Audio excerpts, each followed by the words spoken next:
दोस्तों, आपका family background चाहे जैसा भी हो, आप अमीर परिवार से हो, गरीब परिवार से हो, आपको कितने पैसे मिलते हैं परिवार से, ये आप पर डिपेंड करता है कि आपकी फैमिली क्या करती है। लेकिन जितनी आपकी ज़रूरत होगी उतने पैसे तो आपको नहीं मिल पाएंगे।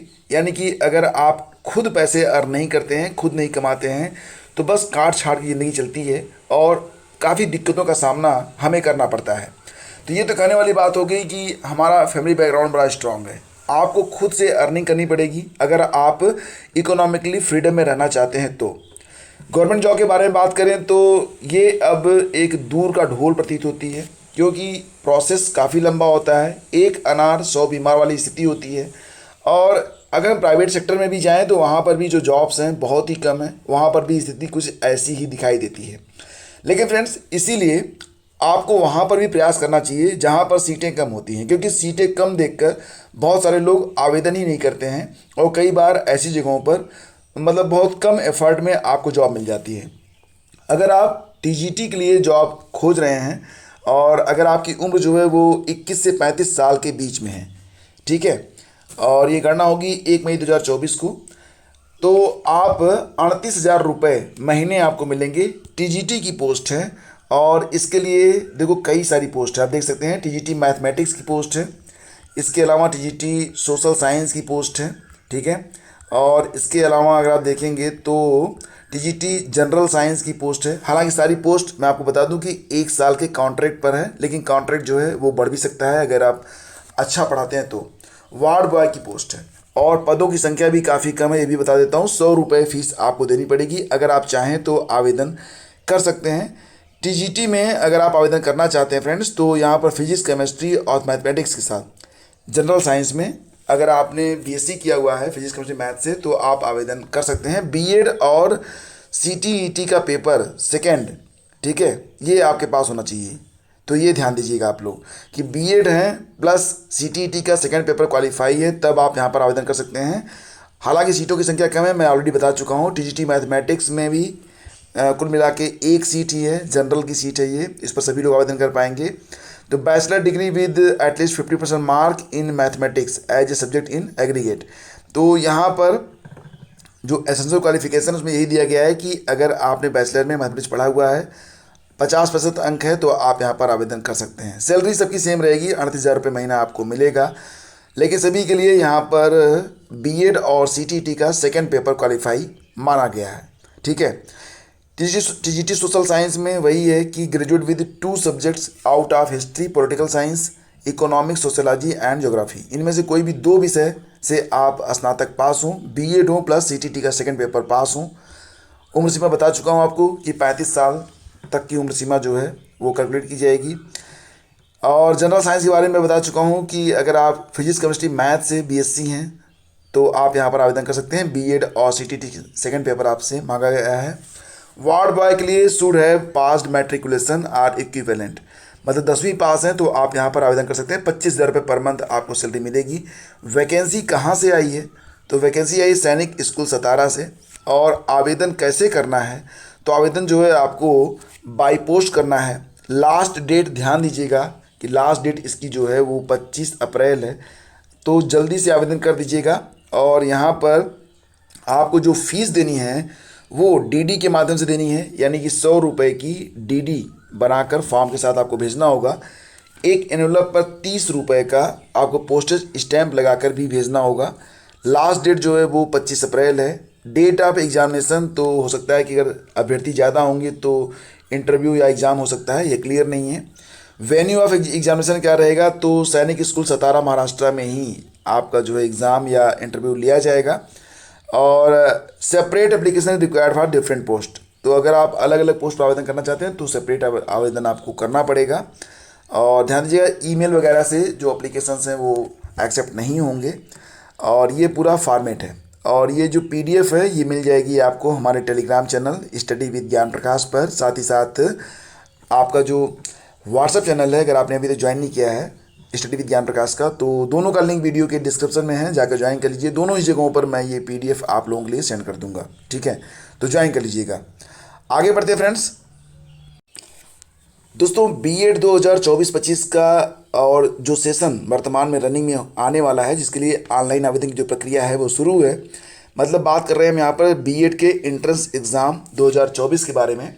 तो यहाँ पर जो आवेदन आए हैं बहुत ही कम आए हैं, यानी कि पिछले साल की अपेक्षा आधे से भी कम आवेदन आए हैं। कुल 2,40,000 के आसपास सीटें हैं और इसके बावजूद अभी तक लगभग 1,84,85,000 के आसपास आवेदन ही आए हैं।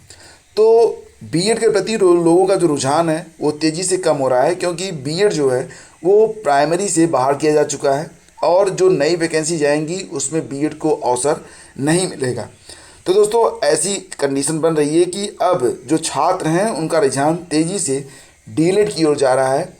यूपी डीएलएड के लिए अगर हम बात करें तो अभी थोड़ा सा वक्त लगेगा, और जब आपके चुनाव हो जाएंगे मतलब जून के बाद यूपी डीएलएड में एडमिशन की जो प्रक्रिया है वो स्टार्ट की जाएगी। नया सेशन अगस्त से शुरू होगा।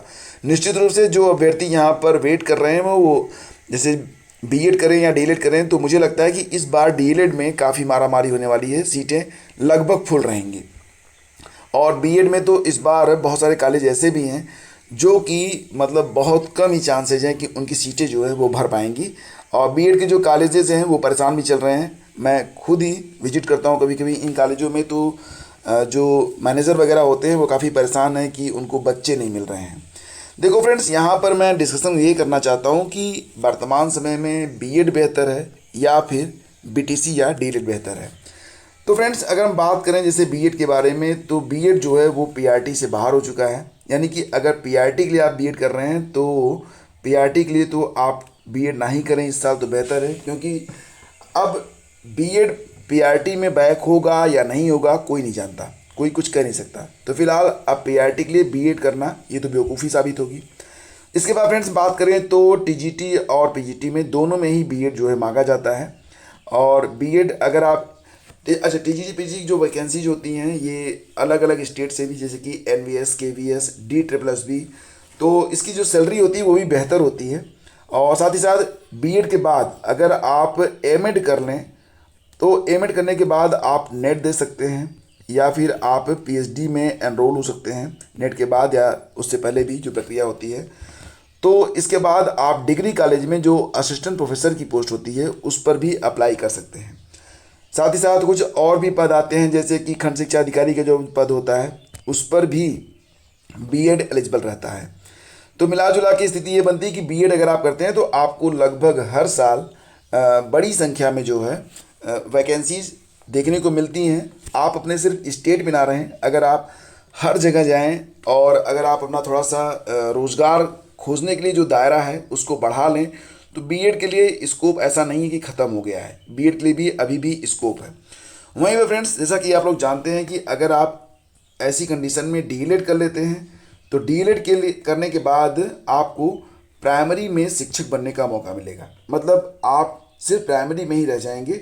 और लेकिन सबसे बड़ी बात होती है कि प्राइमरी में जो वैकेंसीज आती हैं वो काफ़ी संख्या में आती हैं। जैसे कि अगर हम बात करें उत्तर प्रदेश में ही, तो खैर पिछले 4-5 साल से तो कोई वैकेंसी आई नहीं, लेकिन जब भी वैकेंसी जाती हैं तो ये बंडल में आती हैं, 30,000, 40,000, 50,000 इस प्रकार से।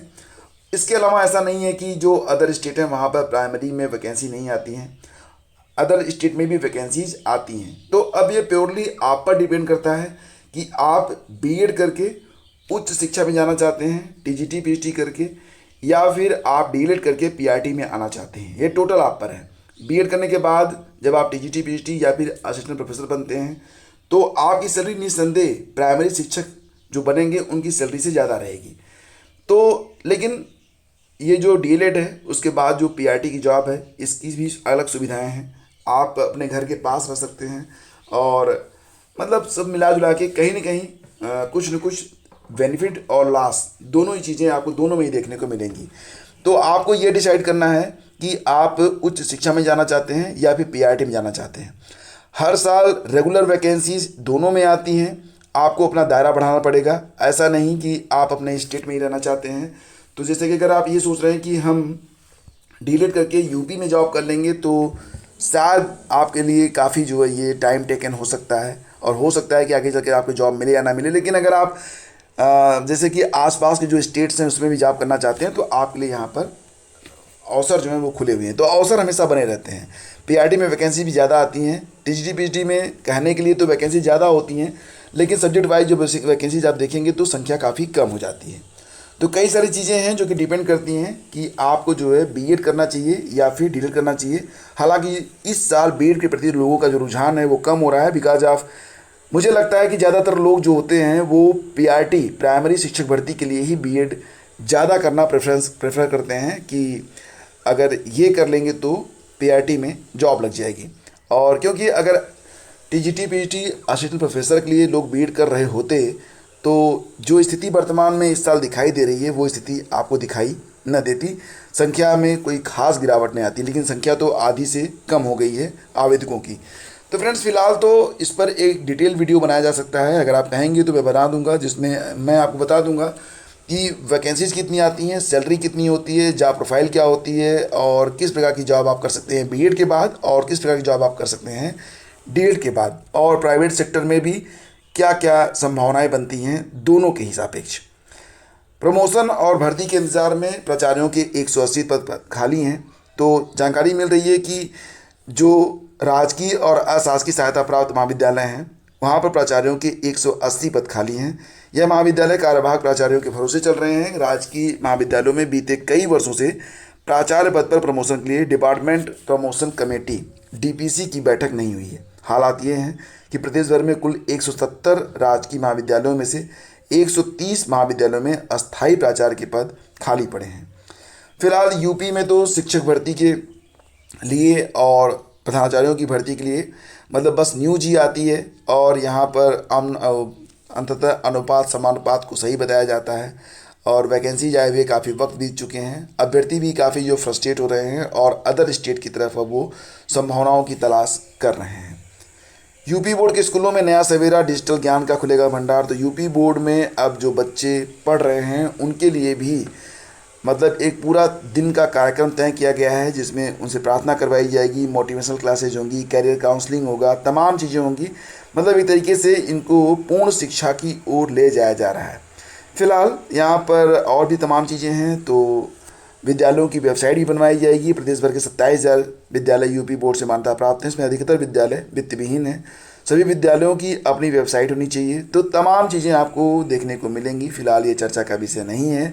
देखो फ्रेंड्स, अगर आप स्टडी विद ज्ञान प्रकाश चैनल से जुड़ना चाहते हैं और किसी भी विधा से आप जुड़ सकते हैं, आप हमारा जो ऐप है इसको भी प्ले स्टोर से डाउनलोड कर सकते हैं।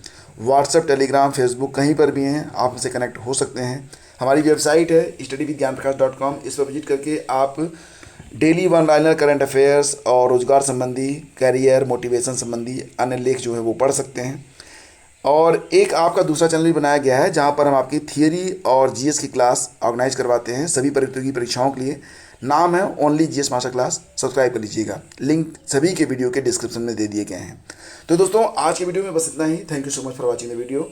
करंट अफेयर जनवरी से लेकर मार्च तक की कंबाइंड पीडीएफ आपके लिए उपलब्ध है, लिंक वीडियो के डिस्क्रिप्शन में है। बहुत बहुत धन्यवाद।